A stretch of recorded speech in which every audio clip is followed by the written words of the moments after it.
FIFA 20 One to Watch is right around the corner, so it's definitely very important you do make sure you know exactly what you are going to do, of course, when Friday does hit. There's going to be lots of different things going on with the market. I'm also going to be covering in this video very important things that I haven't really seen anyone else talk about. For example, when One to Watch cards are going to be the cheapest, so of course the perfect time for you to buy them, and also what's going to be going on with the gold versions of One to Watch cards, because I do know maybe some of you guys have investments in them, maybe you still want to invest. I'm going to be talking about that in this video as well. So just before we get into it, if you are new here, make sure that you do subscribe. I'm going to be making lots more videos just like this one, and also talking to you about when the market is going to be going up, when it's going to be down, also videos on trading and investing, how to actually make coins, so you definitely don't miss it. So going straight into this video. Now, we did all get a vote a few days back, of course, from 3 players, which one we do want to win, and I do feel like lots of us did actually go for Saint Maxime. That is the player I do think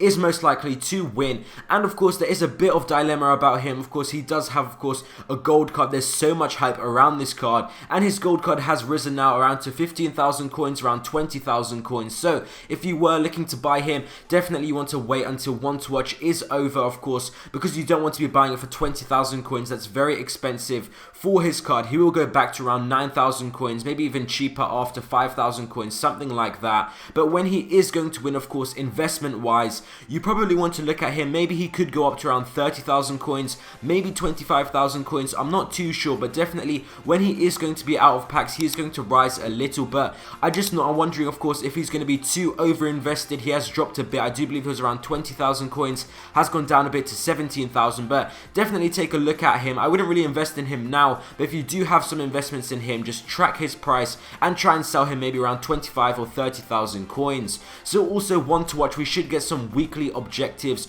I'm not too sure yet what exactly they are going to be. Maybe we are going to get some lower rated One to Watch cards, or maybe it's just going to be completely random like packs or something like that. We are going to have to wait and see. Can't really predict it too much since we haven't had our first weekly objectives during a promo this FIFA, but I do think EA Sports are going to be improving on the weekly objectives. Might be quite time consuming, but I think there is going to be a decent reward at the end of it. So of course, getting into it now, seeing a bit more about the market, what's actually going to be going on with the One to Watch cards. So the cheapest time to actually buy the One to Watch cards, and I'm going to be using Alisson and Richarlison summer One to Watch cards from FIFA 19 actually as an example, seeing when they were cheapest, and I do think it is going to be the same this year as well. So it was actually on Thursday, and that was actually on the 4th of October, but this year it is going to be on the 3rd of October, and that was actually very good time because Thursday is when we're actually going to have division rival rewards. We are going to see a lot of packs getting opened, and of course that is going to be pretty much close to the last time that One to Watch are going to be available in packs. So definitely keep an eye out on Thursday, 3rd of October, if you do want to be buying some One to Watch cards. I'm definitely going to be tracking the prices, looking to buy some. I'm going to be big on One to Watch investing this year. I'm going to try and be. I think it's going to be a great method this year because there's going to be loads of hype around these cards, definitely at the start now, and I feel there's going to be a lot more players now on PlayStation, also on FIFA, that are going to be interested in these One to Watch cards. So moving on now, actually what's going to happen with the One to Watch gold cards. So the gold versions, of course, of these One to Watch cards, Felipe Anderson and Nainggolan, I'm going to be using their examples from last year. So of course their gold cards, they did get a summer One to Watch card as well, and what we pretty much saw with these cards is that on Thursday night, kind of like Friday, of course, when the full game is going to come out and when the One to Watch promo is actually going to come out, that is when we're going to see a small dip. So if you are interested in buying these cards, or maybe you already have them,